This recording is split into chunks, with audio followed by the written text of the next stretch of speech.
As deadly Israeli strikes pound Gaza each day, talks to broker the ceasefire and hostage release deal have restarted after a months-long pause. The deal on the table includes a 6-week pause in fighting in which Hamas would release 30 hostages, including 3 of 4 dual Israeli-U.S. citizens. In exchange, Israel would release hundreds of Palestinian prisoners. Fire raged through the rubble today after an Israeli strike hit a house near a hospital in Gaza, leaving at least 10 people dead.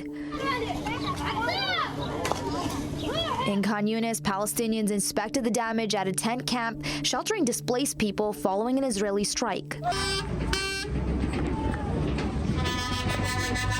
As famine grips the region, many desperate for supplies flock to aid trucks to secure anything they can get. As the situation gets more dire day by day, Gazans are hoping for an end to the war. A displaced resident saying, "By God, people are happy about the news of the ceasefire. We are so fed up with the war, we're exhausted. We just want a truce, we want peace." Israeli bombardment and offensives in Gaza have killed more than 45,000 Palestinians during the war, according to the Gaza Health Ministry, whose tally does not distinguish between combatants and civilians. But it says more than half of the dead were women and children. The United States, joined by Arab mediators, sought to conclude an agreement between Israel and Hamas to halt the 14-month-old war. I was in Israel, as you said, just a few days ago. I sat with Prime Minister Netanyahu, and Prime Minister Netanyahu made clear at this moment Israel is ready to do this deal.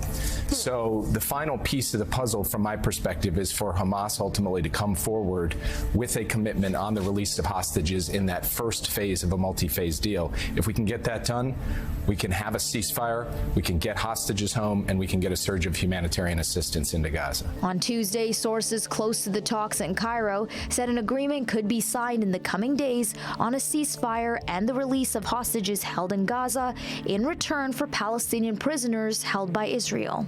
And all sides are really urging caution, even as they are sounding an optimistic note, because we have seen so many times before these two sides get very, very close to a potential agreement, but ultimately a deal not falling through. But officials in the region believe that conditions are now at their ripest for an agreement to actually take place, and there's no question that it is very much needed. Former Israeli hostages who were released in a ceasefire deal a year ago are pleading for a comprehensive deal that will bring their loved ones home, some calling on U.S. President-elect Donald Trump to step in. My partner, my friends, and countless innocent lives are wasting away while the world stands silent. This is your chance, the chance to change history.